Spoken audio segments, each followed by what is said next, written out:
उदयनगर में महेश अपनी पत्नी सीमा के साथ रहता था। महेश बहुत ही भोला था, इसलिए उसका भाई किशन उसे हमेशा पागल बनाकर अपना काम करवा लिया करता था। और महेश की पत्नी सीमा दिन रात अपने घर और खेतों में काम किया करती थी। और सीमा अपने पति महेश को बहुत समझाया करती थी कि उसका बड़ा भाई किशन उसे अक्सर पागल बना देता है। सीमा, तुम किशन भैया को गलत समझ रही हो। किशन भैया भला मुझे पागल क्यों बनाएंगे? मैं उनका छोटा भाई हूँ। आपको समझाना बेकार है, आप नहीं समझोगे। किशन भैया की चालाकी देखो। ये सब छोड़ो, मैं आपको कुछ पैसे देती हूँ, जाकर आप बाजार से सब्जी ले आना। ठीक है भाग्यवान, तुम खाना बनाने की बाकी की तैयारियां करो, मैं अभी जाकर जल्दी से सब्जी लेकर आता हूँ। ठीक है, लेकिन काम वालों की बातों में आकर कहीं और काम करने मत लग जाना। ठीक है, तुम उसकी चिंता मत करो, मैं सीधा सब्जी लेकर ही आऊँगा और कहीं किसी से कोई बात नहीं करूँगा। इतना कहकर महेश सब्जी लेने के लिए निकल जाता है। थोड़ा आगे चलते ही महेश को उसका बड़ा भाई किशन मिल जाता है। अरे भाई महेश, इतनी जल्दी जल्दी में कहाँ जा रहे हो? भैया कुछ नहीं, सीमा ने मुझसे सब्जी मंगाई है तो बस वही लेने जा रहा हूँ। महेश की ये बात सुनकर किशन अपने मन में सोचता है, अरे ये सब्जी लेने जा रहा है तो जरूर इसके पास पैसे होंगे। क्यों ना मैं वो पैसे महेश से लेकर आज अपनी पत्नी के लिए बढ़िया गर्मा गर्म समोसे लेकर जाऊँ। क्या हुआ भैया, आप किस सोच में डूब गए? अरे कुछ नहीं भाई महेश, मैं बहुत बड़ी परेशानी में हूँ। बताओ भैया, क्या परेशानी है आपको? अरे कुछ नहीं यार, चिंटू बहुत बीमार है और उसकी दवाई लेने के लिए अभी मेरे पास पैसे भी नहीं है। तू सब्जी लेने जा रहा है तो जरूर तेरे पास पैसे होंगे ही होंगे, तो तू ऐसा कर, वो पैसे मुझे दे दे। तू और सीमा आज घर पर दाल ही बना लेना। तू वो पैसे मुझे नहीं देगा तो चिंटू के लिए मैं दवाई नहीं ले जा पाऊंगा। लेकिन भैया, मैं ये पैसे आपको दे दूंगा तो सीमा मुझे डांटेगी। अच्छा, तो इसका मतलब तेरे लिए चिंटू कुछ भी नहीं है। अच्छा, वो तेरा बेटा नहीं है इसलिए तू पैसे नहीं दे रहा ना? अरे नहीं भैया, ऐसी बात नहीं है। ठीक है, आप वो पैसे मुझसे ले जाइए, हम दोनों दाल बनाकर ही काम चला लेंगे। इन पैसों से आप चिंटू के लिए दवाई ले जाइए। भगवान तुम्हारा भला करे महेश। ठीक है, अब मैं दवाई लेकर जाता हूँ, मुझे देरी हो रही है। ऐसा कहकर किशन वहाँ से चला जाता है और महेश भी वापस अपने घर आ जाता है और घर आकर अपनी पत्नी को सारी बात बता देता है। ठीक है, मुझे नहीं पता, लेकिन मैं आज बिना सब्जी के खाना नहीं खाऊंगी। अब आज आप ही जाकर पैसे कमाकर मेरे लिए सब्जी लेकर आओ। लेकिन मैं कहाँ से लेकर आऊँ पैसे? अभी तो कोई मुझे काम भी नहीं देगा। आप जंगल से लकड़ियाँ लेकर आओ और लाकर गाँव में बेचो, मुझे नहीं पता, और मुझे चुपचाप सब्जी लाकर दो। अरे भाग्यवान, तुम थोड़ी शांत हो जाओ, जा रहा हूँ ना मैं। ना कहकर महेश जंगल की ओर चला जाता है। थोड़ा आगे चलने के बाद महेश को एक साधु बाबा दिखाई देते हैं, तो वो उनके पास जाता है। प्रणाम साधु बाबा, आप इतने घने जंगल में अकेले यहाँ पर क्या कर रहे हो? तुम एक बहुत ही भले इंसान हो, मैं तुम्हारे बारे में सब कुछ जानता हूँ।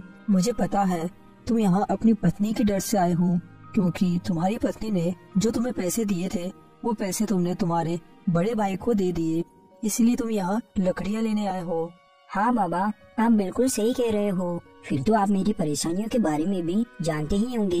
मेरी पत्नी कहती है कि सब लोग मेरी अच्छाई का बेवजह फायदा उठाते हैं। क्या सच में साधु बाबा लोग मेरा फायदा उठाते हैं? ये बात सच है क्या? हाँ, मैं सभी गाँव वाले और तुम्हारा बड़ा भाई सब तुम्हारे भोलेपन का फायदा उठा रहे हैं और वो सब तुमसे काम करवा लेते हैं। लेकिन तुम चिंता मत करो, मैं तुम्हें जो बीज देता हूँ तुम बीजों को अपने खेतों में जाकर डाल देना, उन बीजों से एक जादुई फसल तैयार हो जाएगी। फिर महेश बीज की पोटली को लेकर वहाँ से चला जाता है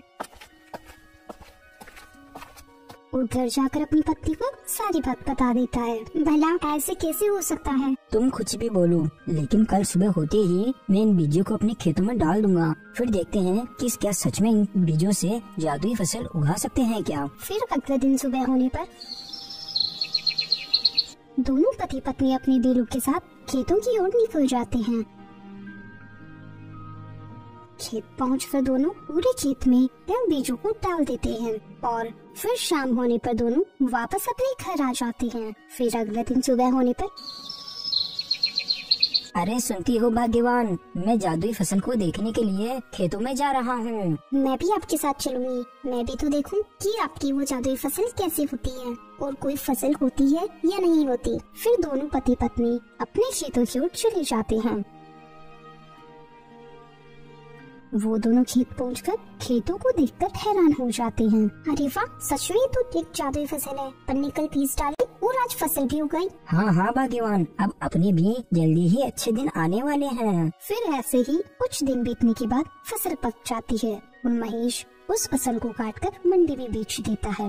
कुछ ही महीनों में महेश झोपड़ी की जगह अपना बड़ा सा घर बनवा लेता है। लेकिन जैसे ही उसके बड़े भाई किशन को ये बात पता चलती है, ये महेश अपने खेतों में ऐसे कैसे खेती कर रहा है।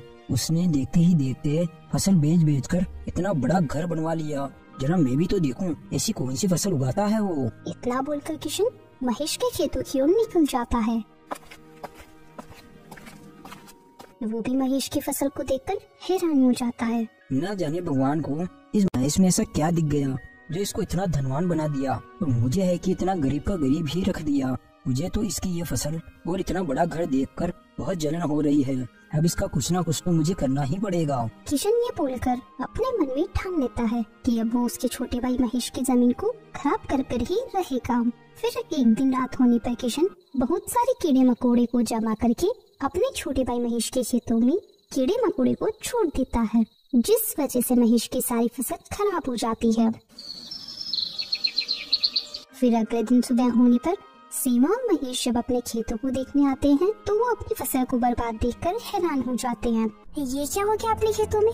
इतने सारे कीड़े मकोड़े कहां से आ गए? उनकी वजह से इतनी सारी फसलें खराब हो गई और अपना घर खर्चा केवल अपने खेत से ही तो चलता था।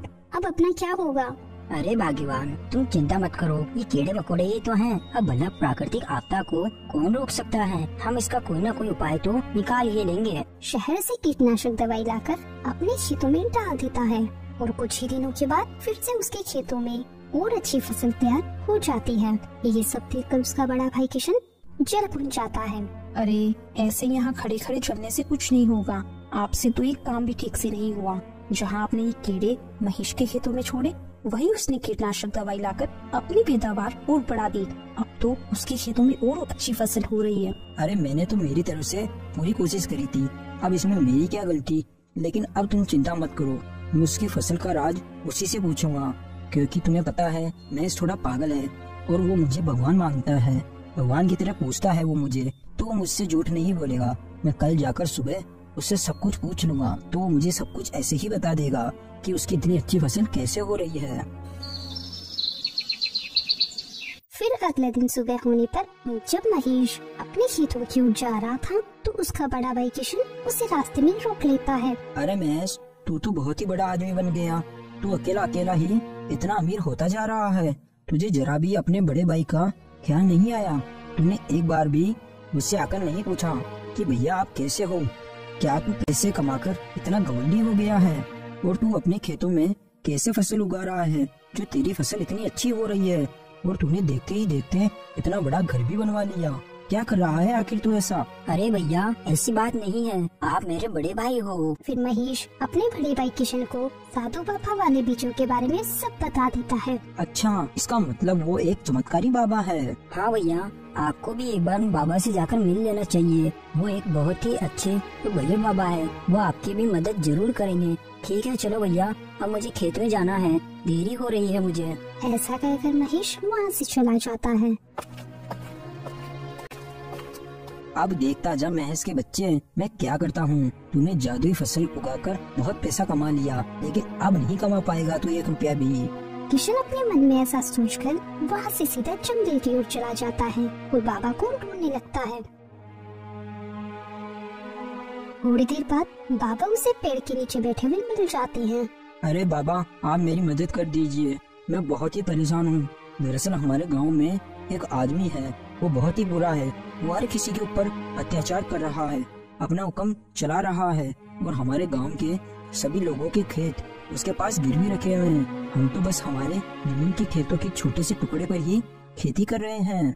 और अब बाबा, मैं चाहता हूँ कि आप मुझे ऐसी कोई चीज दे दो जिससे मैं जैसे ही उसके खेतों में फेंकूं तो उसके सारे खेत का नाश हो जाए, और एक वैसी ही कोई चीज मुझे दे दो जिससे मैं जैसे ही अपने खेतों में डालूं तो मेरे खेत की फसल लहरा उठे। किशन की ये बात सुनने के बाद वो साधु बाबा किशन को 2 पोटली दे देते हैं और किशन जल्दी से वो पोटली लेकर वहाँ से चला जाता है। अरे मूर्ख आदमी, मैं जिसकी फसल खराब करने जा रहा है तो भूल गया कि वो जादुई फसल मेरे ही बीजों से उगी है, और तो इतनी जल्दीबाजी में मेरे यहाँ से गया है। तूने तो ये तक नहीं पूछा कि कौन सी पोटली में क्या चीज है। फिर किशन चुपचाप अपने घर आ जाता है और आकर अपनी पत्नी को सारी बात बता देता है। अरे वाह, आपने अपनी जिंदगी में सबसे अच्छा काम आज ही किया है। अब आज रात होते ही आप चुपचाप से जाकर महेश के खेतों में ये छिड़क देना ताकि उसकी सारी फसल बर्बाद हो जाए। और अब तो अपने खेतों में भी बहुत अच्छी फसल होने वाली है।